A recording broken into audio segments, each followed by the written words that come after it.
ಎಲ್ರಿಗೂ ನಮಸ್ಕಾರ.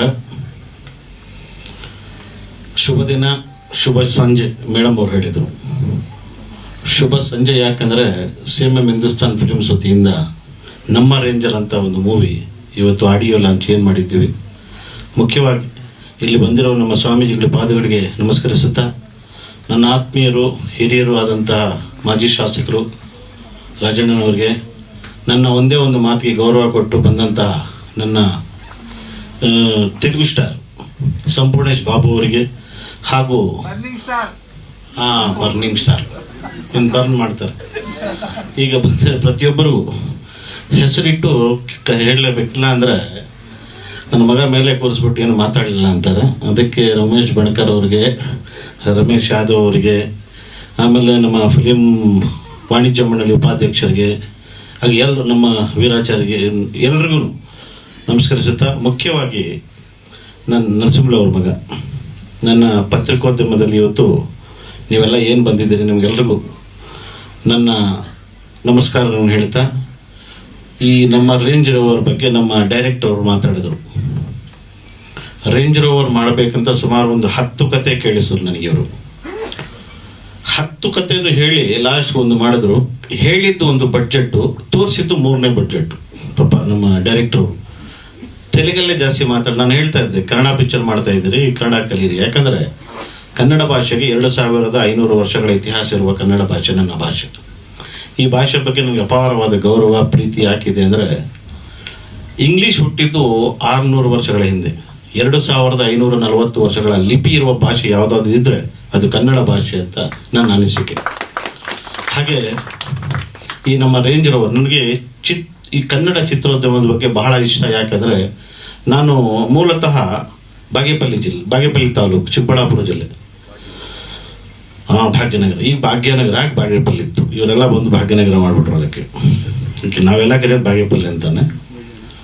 ಕನ್ನಡ ರಾಜ್ಕುಮಾರ್ ಅವರ ಚಿತ್ರಗಳನ್ನು, ನನಗೆ ಬಹಳ ಇಷ್ಟವಾದಂಥ ರವಿಚಂದ್ರನ್ ಚಿತ್ರವನ್ನು ನೋಡ್ಕೊಂಡು ಬೆಳೆದವನು ನಾನು.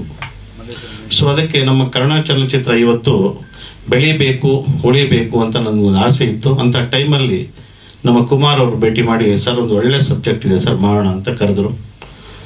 ಮಾಡಿದ್ದೀವಿ. ಇದಕ್ಕೆಲ್ಲ ನಿಮ್ಮ ಪ್ರೀತಿ, ವಿಶ್ವಾಸ, ಸಹಕಾರ ಬೇಕು ಅಂತ ನಾನು ಕೇಳ್ಕೊತೀನಿ.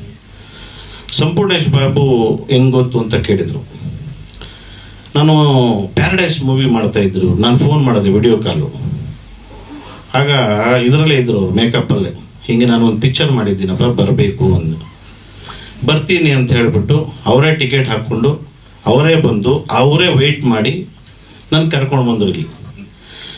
ನಮ್ಮ ಚಲನಚಿತ್ರ ಕನ್ನಡ ಚಲನಚಿತ್ರರಂಗದಲ್ಲಿ ಕೆಲವು ಜನ ನಾನು ಮೊನ್ನೆ ಒಂದ್ಸಲ ಫೋನ್ ಮಾಡಿ ನಮ್ಮ ದತ್ತ ಅವ್ರಿಗೆ ಹೇಳಿದ್ದೆ, ನಮ್ಮೂರು ಕರೀರಿ ಅಂತ. ಕರೆದ್ರೆ ಪಾಪ 3 ಲಕ್ಷ ಕೇಳೋದಂತೆ ಫಂಕ್ಷನ್ ಬರೋದಕ್ಕೆ. ಸೊ ನಾನು ಯಾಕೆ ಹೇಳೋದಕ್ಕೆ ಇಷ್ಟಪಡ್ತೀನಿ ಅಂದರೆ, ಕನ್ನಡ ಚಲನಚಿತ್ರ ಒಬ್ಬ ಮನುಷ್ಯ 50ರಿಂದ 60 ವರ್ಷ ಅದಾದಮೇಲೆ ಬೋನಸ್ಸು 50 ವರ್ಷ 60 ವರ್ಷ 70 ವರ್ಷದ ಜೀವನ ಚರಿತ್ರೆಯನ್ನು 2.5 ಗಂಟೆನಲ್ಲಿ ತೋರಿಸಿರುವ ತಾಕತ್ತಿರೋದು ಒಂದು ಸಿನಿಮಾದಲ್ಲಿ. ಆ ಒಂದು ಸಿನಿಮಾ ಮಾಡಬೇಕು ಅಂತ ಕಾರ್ಯಕ್ರಮಕ್ಕೆ ಕರೆದ್ರೆ 2 ಲಕ್ಷ 3 ಲಕ್ಷ ಕೇಳ್ತಾರೆ. ಅದಕ್ಕೆ ಚಿತ್ರೋದ್ಯಮ ಇನ್ವೆಸ್ಟರ್ಸ್ ಎಲ್ಲಾನು ಪ್ರೊಡ್ಯೂಸರ್ ತೆಲುಗು ತಮಿಳು ಆ ಕಡೆ ಯಾಕೆ ಹೋಗ್ತಾರೆ ಅಂದರೆ ಇಂಥವ್ರಿಂದಾನೆ ಅಂತ ನನ್ನ ಅನಿಸಿಕೆ. ಎಲ್ಲರೂ ಅಲ್ಲ, ಅದರಲ್ಲಿ ಕೆಲವರು. ನಾನು ಒಂದೇ ಒಂದು ಮಾತು ಹೇಳಿದೆವ್ರಿ, ನಾನು ಬರ್ತೀನಿ ನೆನಸ್ತಾನು ಅಂತ ಹೇಳಿಬಿಟ್ಟು ಪಾಪ ಒಂದೇ ಮಾತಿಗೆ ಬಂದರು. ನನಗೆ ಬಹಳ ಇಷ್ಟ ಆಯಿತು. ಸೊ ಇದಕ್ಕಿಂತ ಮೊದಲು ನರಸಿಂಹಲು ಅಂತ ಇದ್ರು, ವಾಣಿಜ್ಯ ಮಂಡಳಿ ಅಧ್ಯಕ್ಷರು. ನನ್ನ ಎಲ್ಲ ಕೆಲಸ ಕಾರ್ಯಗಳಿಗೆ ನಾನು ಒಬ್ಬ ಪ್ರೊಡ್ಯೂಸರ್ ಆಗಿಬಿಟ್ಟು ಎಲೆಕ್ಷನ್ ಟೈಮಲ್ಲೇ 10 ಫೋನ್ ಮಾಡ್ತಾರೆ, ಏನ್ರಿ ಮಾಜಿ ಅಧ್ಯಕ್ಷರೇ. ಸೊ ಈಗ ನಾನು ಕರೆದ್ರೆ ಕಾರ್ಯಕ್ರಮಕ್ಕೆ ಬಿಸಿ ಇರ್ತಾರೆ. ನಮ್ಮ ನರಸಿಂಹಲವ್ರು ಇದ್ದಾಗ ಇಂಥ ಕಾರ್ಯಕ್ರಮ ಕರೆದ್ರೆ ನಮಗಿಂತ ಫಸ್ಟ್ 1 ಅವರ್ ಬಂದ್ಬಿಟ್ಟು ಇದ್ದು ಕೆಲಸ ನಮ್ಮಂಥ ಹೊಸಬರಿಗೆ ಹಿಂಗಲ್ಲ, ಹಿಂಗೆ ಮಾಡಬೇಕು ಅಂತ ಸೂಚನೆ ಸಲಹೆಗಳನ್ನು ಕೊಡ್ತಾ ಇದ್ದು. ಈಗ ಸ್ವಲ್ಪ ಬದಲಾಗಿದೆ, ಇವರು ಬದಲಾಗಬೇಕು ಅಂತ ನನ್ನ ಒಂದು ಅನಿಸಿಕೆ ಅಂತ ಹೇಳ್ತಾ, ನಾನು ಹೆಚ್ಚಿಗೆ ಮಾತಾಡೋದು ತಪ್ಪಾಗುತ್ತೆ. ಯಾಕಂದರೆ ಬಸವಣ್ಣನವರು ಹುಟ್ಟಿರುವ ನಾಡು, ಹುತ್ತಕ್ಕೆ ಬೆಳೆದರೆ ಹಾವು ಸಾವುದೇನಯ್ಯ, ಜಗತ್ ಪ್ರಸಿದ್ಧ ಜಾಗದಲ್ಲಿ ಕೂತು ತಪಸ್ಸು ಮಾಡಿದ್ರೆ ದೇವರು ಕಾಣವರೇನಯ್ಯ, ಅಂತರಂಗ ಶುದ್ಧಿ ಇಲ್ಲಂದ್ರೆ ಅವನ ಜೊತೆಲಿ ಕೂಡಿ ಬಾಳುವುದು ಕಾಲಕೂಟ, ವಿಷವೂ ಕೂಡ ಸಂಗಮದೇವ ಅಂತ ಏನು ಹೇಳಿದ್ದಾರೆ.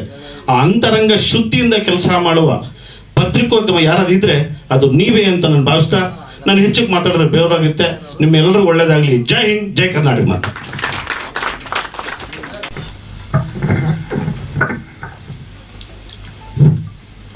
ಓಂ ಶ್ರೀ ಗುರು ಬಸವಲಿಂಗ